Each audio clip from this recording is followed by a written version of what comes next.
afternoon, everyone, and welcome to BCS Careers Inspiration. This series is designed to introduce you to a range of people working in technology. We find out a bit about their background, how they got into tech, and a bit about what they do in their job. So today I'm joined by Natasha, and she's a delivery lead at John Lewis. So we're going to have a chat for about 10 or 15 minutes, and you'll have a chance to ask your questions at the end as well. If a question comes to you at any point, just pop it in the function on the right hand side and we'll get to as many as we can at the end. So thanks for joining us today, Natasha. Great to have you here. It'd be brilliant if you could just kick us off by telling us a bit about your job and what's involved in it. Yeah, hi everyone. It's really nice to be asked to kind of support you guys, and I was really excited to be able to kind of talk a little bit about what I do because I'm quite passionate about it. So it's an interesting thing. Yeah, my job title is delivery lead, but actually most of what I do is agile coaching, and essentially it's about helping people work in agile and lean ways. New ways of working, behavioral things, techniques, skills, and getting them self-sufficient and confident in doing those, working in that way. So a lot of it is about culture and mindset, but it's also about techniques and doing stuff, how to do it efficiently, how to do it well. I'm not necessarily normally I would have worked in projects, but I haven't worked in projects for quite some time. The last two that I worked in was before the pandemic. And one was around CRM, which is all around marketing. And another area I worked in was around home interiors, which is looking at different products and services that we want to sell at John Lewis in the home interiors space. Actually, during the pandemic, most of my time has been focused on coaching, agile coaching. So I create courses, I teach those courses, I do a lot of facilitation, I do a lot of mentoring, and I do a lot of sort of anything to do with a request where somebody says, the most recent one that I had was, I've got some work and I kind of report on it and I show it in this way. What's the best way to get efficiency out of that? So it's just really kind of helping people to kind of work things out on their own first. And then if they really get stuck, then I can give them tips and tricks of what I would do, like from a mentoring perspective. These are the experiences that I had. So that's kind of like the stuff that I kind of do, very broad. I also am a people manager. So a big part of my job is really about skills capability build. So getting people to be inspired about their jobs, looking at where they can improve and helping them to feel really positive about the steps that they're making to progress. And that's something that I'm really, really passionate about. So that's why the agile coaching and the people management side of my job go really well together, hand in hand together. That's great, and it sounds like you're able to make like a good positive difference to both the organization and to individual people as well. So it sounds like a really good opportunity. Can you give us an example of something that you are currently working on? Yeah, so it's in John Lewis, we have really driven this new way of working, which is lean and agile ways of working over the last 3 years, let's say 2 to 3 years, depending on whether it's Waitrose or John Lewis. John Lewis has been on a slightly longer journey. And as part of that, we had the idea of building communities, so networking, things like this. So people sharing their experiences, people asking questions, you're hearing about, oh, I've struggled through this, but this is how I got through it type thing. So that's what the communities of interest and communities or professions and practices are about. And one of the ones that I'm part of is the Agile Coach Practitioners community, of which I'm the lead for. And the main thing that I'm doing now is to build training material for the new influx of agile coaches. So everyone has their day job. There's lots of different types of roles. The main ones that we focus on are delivery leads, which are people that kind of get their team together, help unblock any issues and get the best out of team performance. And then there's product engineers, which typically you might hear if you've been to some of these other calls, people like developers or analysts, testers. In John Lewis, we've kind of consolidated that and actually made all of those roles combined. So you have deep skills in maybe one or two of those things, but more shallow skills in other areas. And the CP community, the coach practitioner, the agile coach practitioners communities, are those people that we've identified that are really great at, they've got experience in doing that type of role, but they're really great in supporting and developing others and helping them along their journey. So coaching others and mentoring others.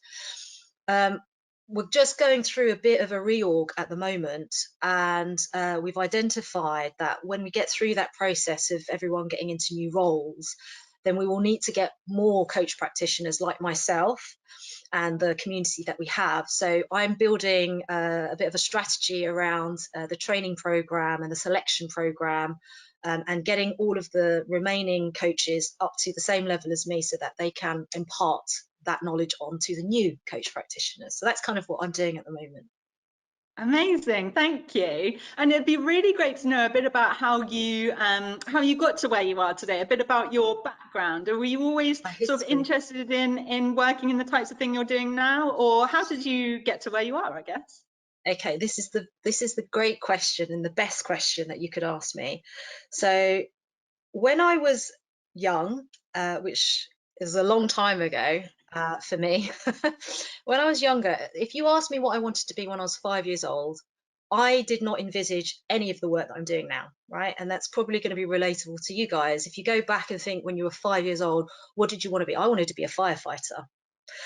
And then I did the same thing when I was going through my GCSE, and I did the same thing when I went through my A levels, and I did the same thing when I went to university. That was my sort of learning, sort of schooling career, I guess. None of it was a description of what I wanted to do today, because I didn't even know that these things that I've just talked about existed in the world. The description of an analyst or a delivery lead or an agile coach, I had no idea what those things were. I didn't learn anything in my sort of GCSE or A levels, anything around business or IT. I just had an interest in what I thought those topics were.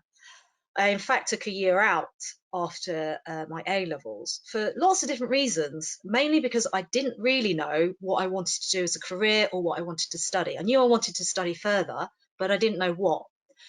And I spent time working in retail, doing lots and lots of different roles, and I went traveling. And I also, in that time, spoke to a lot of my friends that did go to uni and a lot of family members, that just my network of people of what's your job and what do you love and what are the sorts of things you do.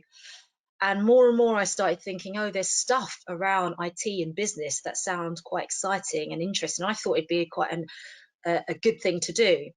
In fact, the reason why I went into that was because I remember speaking to a cousin of mine, and I was sort of really not knowing what I wanted to do. And I said, well, I just picked A levels that I thought might get me a good job, but I didn't necessarily want to do them. And if I look back at my career, I could have done very different A levels and actually the things that I really were passionate about and interested in. And I could still probably have landed in the job that I've got today. And that's the key thing that I would say, is just follow your heart in the things that you're really interested in. Be curious about loads of different things and just try them out. If they don't work out, scrap it and try something new. That's certainly what I did, and I think I've landed pretty well on my feet. And then I went and applied for, after a year out, applied and got a role, got a place at university in doing international business studies. But in the first couple of weeks, I actually looked at the business information systems program, and I decided that was more interesting. And so I switched very early on. So rather than doing French and business or international business, I did business and IT, BSc in business information systems. And throughout the whole of the time, and I did really well, I got a first honours, first class degree. And the reason I think I got that was because I picked all of the topics, all of the subjects I loved doing. I went to the classes and I loved that topic and I wanted to learn more about it. I didn't pick the stuff that I thought I needed to do. I just picked the stuff I loved. And my career kind of fell a lot in that way through connections and network and stuff like that, because the degree I did actually was what we call a sandwich year. So it was a 4-year degree, and in the third year you do a year working in industry and you get paid for it, which is great. And I worked at M&S, and I was on what they call the BPP, which is their business placement program. It's for people like myself who are undergraduates still studying in their degrees, but get a year in industry, and then through that experience, they use that in their final year to write a dissertation.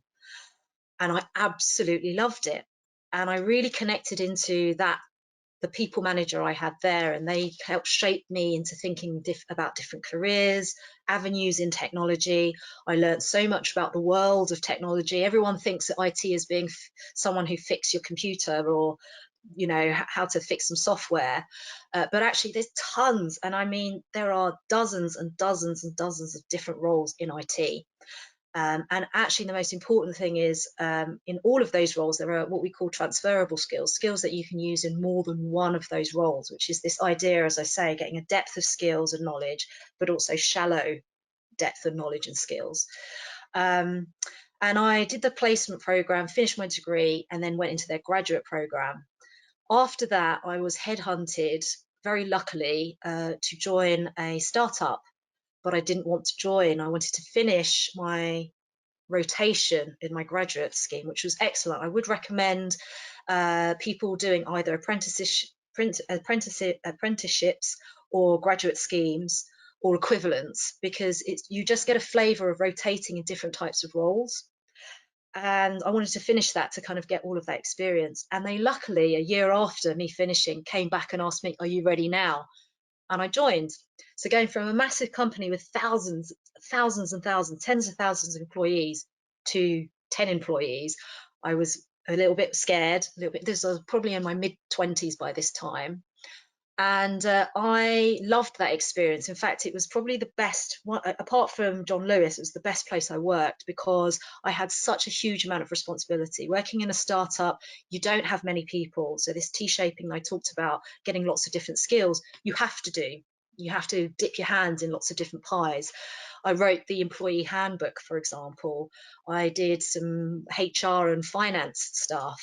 I did some product management, I did analysis, I did program management, I was a consulting services manager, loads of different things. But it got to a point where I felt I wasn't able to progress any further, and the scale of the stuff that I wanted to do was wider. So I went and again got headhunted, luckily through connections, to work at John Lewis as a senior project manager. And I've done lots of different roles like program and portfolio management, and eventually landed into a delivery lead stroke agile coach now. So that's kind of my long journey. But the one advice I would give out of all of that is just be passionate enough. Think of like a branch on a tree with little twiglets. You can pick one and it will take you down one route, and then you can always change and go down another. And sideways steps are just as fulfilling as going up a ladder. And you don't know where that will lead you. So just follow your heart, follow your passions, and really be into experiences and trying stuff out. And then keep in touch with people, connecting with people that inspire you or you're interested. I do a lot of things where I do work shadowing with people, so they'll come to me and ask me to work shadow or buddy up with me, just to get a flavour of the sorts of things I do. And we do that a lot, actually. That's the whole idea of these communities I talked about in terms of like sharing ideas and sort of reverse mentoring, like getting help backwards and forwards from each other. So yeah, that's kind of what I would say is this history, the story of where I've got to today. Yeah, and I think a really good illustration of not, knowing exactly where you're going to go in the future, but just taking different opportunities and kind of seizing them and just letting things blossom from there. So that's really great. It would be really interesting to know about what your favorite bits are of what you do now, kind of what gets you excited for Monday morning, let's say. Yeah, so I really love connecting in with people, and I'm a very curious person by nature. So I'm massively into what we call growth mindset or learning culture, and the type of role I do enables me to do that, help people and keep learning about stuff that I'm passionate about. And so I'm able to marry those two things together, learn stuff, and then impart that and help other people. And in that process, I also learn stuff. So I get excited by helping people to be the ultimate best that they can be. imparting the knowledge that I'm learning so that they can also experiment and try stuff out as well. And as I say, pass on that knowledge. I love the fact that I work in retail. Everybody kind of like probably connects into what retail is, right? Everyone sort of has had an experience of shopping or buying something. And it's huge. Retail is massive. There are so many things underlying retail. There's a whole supply chain, marketing, trading, selling. We've got an online business. We've got a store business. Lots of different things that make up our organization. So retail is a fascinating industry to be in. And the other thing that I love, which I'm able to do in my job, is technology. I loved, and this is what we're talking about, technology. I love looking at what some people call a technical radar. What are the new cool things that are going on, like AI, virtual reality and augmented reality? What's the art of the possible? Technology moves so quickly, smartphones, right? These phones did not exist when I was your age, 14, 16. These type of phones didn't exist, and who knows what's going to be in another 5, 10 years. And how does that help you with a shopping experience or an experience to do anything? And that's the things that I love, because I get to marry all of these things. So my passion for learning, my passion for helping people, really understanding the domain of retail because it's so broad, and being able to marry that up with technology and the fast pace of that, and changing nature and flexibility that you need to have being in retail and technology. So they're the things that really excite me. And doing things like this, I love. I do a lot of speaking now, and so I get through LinkedIn in particular a lot of requests for Q&A sessions, or do a talk or a case study about XYZ. And again, it all links down into connecting in with people and sharing stories and helping other people in the remit of agile, lean ways of working, a job as a delivery lead, or a topic that's to do with technology or retail. Anything in those spaces, I'm able to kind of like, that's what gets me up in the morning and puts a smile on my face at the end of the working day. That's brilliant, thank you. And then it would be good to find out a little bit about the sort of intricacies of your daily and weekly routine, if you like. So is your role sort of Monday to Friday, 9 to 5 type thing, or what's your sort of working pattern like? And then also, what types of things you like to do when you're not at work? Yeah, okay, I love this question. So my contract is 35 hours a week. And typically it's Monday to Friday, or it says Monday to Friday, 9 to 5:30. So we get an hour and a half break. But actually, particularly working in head office, and this is in many organizations now, particularly those that are quite forward thinking in new ways of working, and COVID-19, the way that people are not just operating their business, but learning at schools and things like that, are having to work more remotely. So actually I work very, very, very flexible hours. I tend to try and keep my weekends free, and I tend to just work Monday to Friday. But the 35 hours I work are only those 35 hours, because I try to be disciplined. So I've got a good work-life balance, and I'm really flexible. So I tend to try and start my day in and around 10 o'clock, and I try and finish, depending on whether I've started early or late, anywhere between, so today I'm probably going to finish at 4, but other days I might finish at 7. So Monday and Tuesday I finished at 7, 7:30. So today I'm going to finish at 4. And it's completely flexible. The reason why I'm able to do that is mainly because of the type of role I have and the type of job I do. If I was working in a project, which I have done, where you might need to collaborate with big groups of people in certain times of the day, you have to be in and around that time. Remote working has been brilliant through the pandemic, because people are having different attitudes to working from home. I've always been a massive advocate for working from home. I love it because of the work-life balance, but also because you're in a very quiet space, your own space, without the distractions of people tapping you on your shoulder or calling you randomly or walking up to your desk. You have more time to get stuff done, get the work done. Also, you don't have to struggle getting meeting rooms, because you can just do everything from the comfort of your home desk or chair. So that's kind of like what my working pattern is. Very, very, very flexible. I don't have to work Monday to Friday. I tend to, because that's where most of my other colleagues are working, and I need to support them through my day. So if I worked, I don't know, let's say, for example, 30 hours Monday to Friday, I would probably work the extra 5 hours over the weekend, or just roll that over into an extra 5 hours into the next week. Very, very empowering, and you're able to kind of like manage that time yourself flexibly. The question about what do I do outside of my job? Well, I've mentioned before, I do a bit of speaking and Q&As and webinars, conferences, that kind of stuff. I've started to do much more of that. Started getting really into that from last year, tail end of last year, around October time. And I loved it. So I get lots of connections in to do that. But more fun stuff is I play field hockey. So I'm quite sporty. I've been really bad recently because I've got a lot of injuries. So quite unhealthy, but I'm sporty. I love hockey. I used to play a lot of netball before that. I do a lot of Pilates and yoga, and I kind of like extreme sports like snowboarding and scuba diving. So the other passion of mine is, when I have the time, I try to build up a lot of my time in chunks, my holidays, and do a massive trip somewhere. So I love traveling. In fact, I'm taking a bit of a career break, a little bit of time, so I can do a lot of traveling. So I've got some exciting things that I'm going to do there. I'm going to do some marine conservation, hopefully, and some diving in Thailand. So that's my next big thing.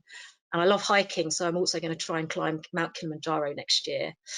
And Japan and South Korea are on my to-do list because the Olympics were delayed from this year, which I was hoping to go to, and hopefully next year. So I have very broad range of things that I do, and just meeting and hanging out with my friends really is the key things. That's kind of who I am. I love to balance. The key thing that I learned through my career was really rubbish at it in my 20s, got much better through my 30s, is that work-life balance. And so I'm very strict with myself in keeping, although I'm very flexible with my hours, work and play have to go in hand. And because I love the job I do, it's hard to see the lines not blurring between work and play. But I want to decompress after the day and do something very different. I love gigs and listening to music as well, so that's how I decompress in the evenings, listening to music and reading books and things like that. And That Netflix, sounds great. obviously. Yeah, that sounds great. Thank you. And we've got a couple of questions from the audience, but have you got any last sort of tips or advice? Yeah, you've already touched on a bit of that, but any last sort of like thing that you want to share with the audience? Yeah, I made some notes on this around because one of the things I was thinking is, what would you do? What is the advice I could give people if they wanted to follow in my footsteps? And I would say don't follow in my footsteps explicitly in my role. You might be inspired and excited to hear the stuff I do, hopefully, but the main advice I would give is to just follow the path of the things that you feel passionate about. Be curious about things and experiment.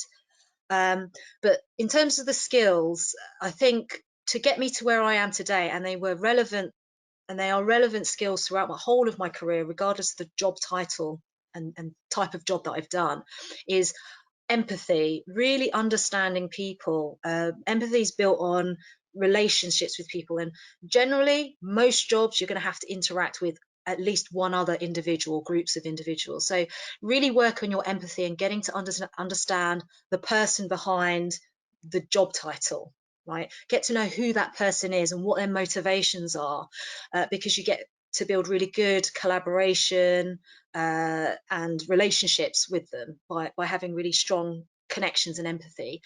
The other thing is around curiosity, and I keep going on about this. Learning.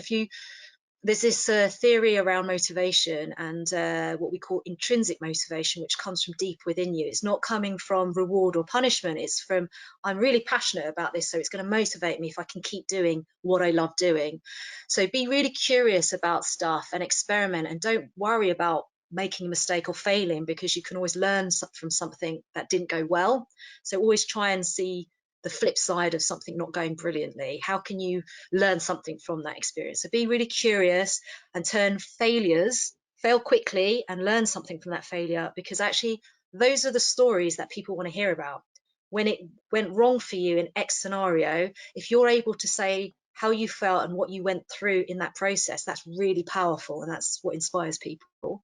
And the other couple of things, or the other thing that I wanted to talk to you about, is a bit of what I've done today was storytelling. be really good about narrative. It's really helped me in being able, again, to connect my experiences in helping other people, whether that's an expertise around a skill or an experience.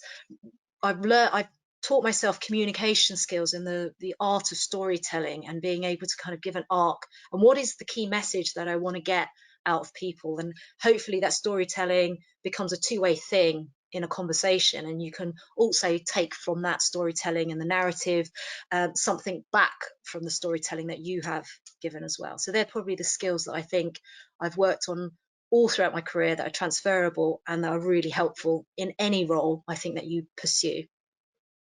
Thank you. That's really, really great points, and actually has answered one of the questions, which was about skills that came up. But I've got one more for you as well, and that's around sort of mentoring and advice. So you touched on doing some sort of like reverse mentoring, and obviously your role covers coaching and stuff. So I guess there's 2 points really that is around, you know, have you ever had a sort of formal mentor or someone that's helped you get to where you are? And then also that you mentioned, you know, about speaking to your various friends and family members early on about their careers and what they were doing. If the person doesn't know anyone who's really doing the types of things that they would be interested in, how do you recommend that someone could find out about a few different options? Where do I get started, kind of thing? Yeah. So on your first question, have I ever been mentored? Absolutely, 100%. My first ever proper mentoring relationship was with my first ever people manager when I was doing that placement year through partway through my degree. And they remained being a mentor. A mentor is a relationship that you have with somebody else where they're able to impart their experience and knowledge onto you and maybe even advise. And I certainly had that through my 20s and became more of a mentor during the tail end of my 20s into my 30s and now in my 40s. But right now, I actually do reverse mentoring. I started off being a mentor for somebody else who was new to being a delivery lead, and they wanted to know what good looks like. So I supported them, and the relationship was maturing so well that I was realizing I'm learning a lot off of this person too. They're keeping me on my toes. And so now I then asked them whether they would actually formally switch to have a reverse mentoring. So it's a two-way conversation. We actually learn from each other. So yes, absolutely. Mentoring is brilliant and I absolutely recommend it. I've also had a professional business coach as well, which is slightly different to mentoring. Mentoring, as I said, is more about imparting your experience or your knowledge, whereas coaching is more about, so if I was to coach you, Olivia, I would, rather than tell you the answers and give you my experiences, I would draw out it's a skill of drawing out the answers that are already within you and helping you to get an action plan. So I had some professional business coaching when I was kind of thinking, what do I do with my career? This was my early 30s. I don't know what I want to do. I keep getting advice about following this and it's going against the grain of what I feel I want to do. And I had business coaching to help me with that. And John Lewis offered that as an avenue. You can get, there's tons of places. You can Google loads of professional coaches. You can get professional coaches to help you in all sorts of coaching, relationship coaching, business coaching, career coaching, all sorts. So that could be an avenue for people.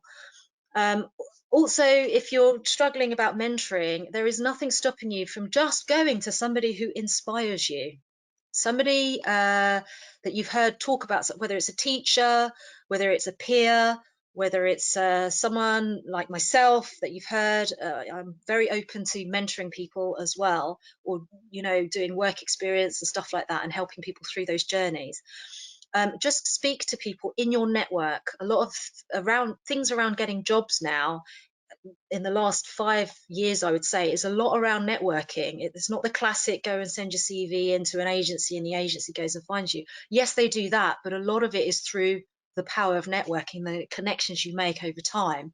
You never know. You could do. I did work experience in the French Institute for a week to practice my French. And that got me connections into a whole load of other things, which is another story around some French communities that I joined when I was a bit younger. I think I was about 18, 19 at the time. And it just led me down a route, and then I just was like, actually, I don't want to do this, I want to do other stuff. So it really is about, if someone inspires you, I am in loads of different webinars and communities and meetups, and when I hear someone talk, I instantly connect with them with LinkedIn, or email them, or connect with them on social media and say, do you want to chat? Tons of people do that with me. I've had loads of emails, loads of connections through things like this, for just a chat. And sometimes those are just one-off chats, and sometimes they become formalized relationships that develop over a period of several weeks or months or even years, as well. So be curious, use your network, and go to people that inspire you, and just ask to have a chat about what your experiences are and what's the next step. And you never know where those avenues could lead you. They could, for example, open up another door for you to meet somebody else, or they may invite you to support them in helping them out with something as well, and getting that experience too. Absolutely. And that's a great note to end on there. So thank you so much, Natasha, for joining us today. That's some really brilliant and inspiring advice, and really good to speak to you. Thank you. Nice to speak Cheers. to you all, Speak and to you enjoy the rest later. of your summer holidays. Yeah. Okay, take Thank you care. very Bye. much. Bye.